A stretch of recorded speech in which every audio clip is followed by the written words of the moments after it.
2025 সালের মধ্যে নির্বাচন চান রাজনীতিকরা। সংকট সমাধানে দলগুলোর সঙ্গে সরকার নিবিড় যোগাযোগ না রাখায় ক্ষোভ, ভোটের মাধ্যমে গণতন্ত্র প্রতিষ্ঠার আহ্বান।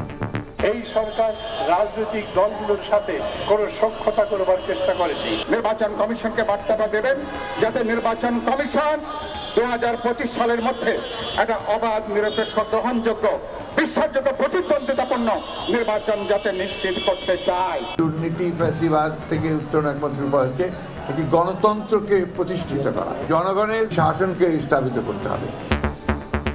সুষ্ঠু ভোটের জন্য প্রয়োজন সরকার, ইসি ও দলগুলোর সদিচ্ছা, মন্তব্য সংস্কার কমিশন প্রধানের। সরকার অবশ্যই আইন কানুন বিধিবিধান পরিবর্তন করতে হবে এবং এগুলো বাস্তবায়নের মূল দায়িত্ব হবে কিন্তু নির্বাচন কমিশনের। আমাদের রাজনৈতিক দলগুলোর হলো গুরুত্বপূর্ণ অংশীজন, তাদেরও সেই দায়িত্বশীল আচরণ করতে হবে।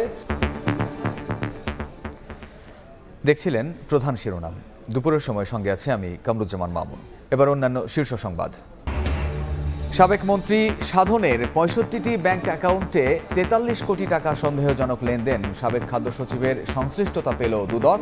অর্থ পাচার মামলায় দেখানো হলো গ্রেফতার।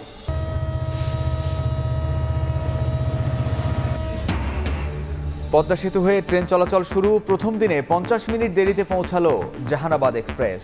বেনাপোল যাচ্ছে রূপসী বাংলা। কম খরচে দ্রুত যাত্রায় উচ্ছ্বাস। 3 মাসেও চট্টগ্রাম কাস্টমসের নিলাম কার্যক্রমে ফেরেনি গতি। বন্দর পরিদর্শনে গিয়ে ক্ষোভ জানালেন নৌ উপদেষ্টা। ফেব্রুয়ারির মধ্যে স্বাভাবিক করার নির্দেশ। এবং গির্জায় গির্জায় বড়দিন উদযাপনের প্রস্তুতি। খ্রিস্টান ধর্মাবলম্বীদের উৎসব ঘিরে কোনো ধরনের নিরাপত্তা ঝুঁকি নেই, মহড়া শেষে জানালেন সিটিটিসি প্রধান।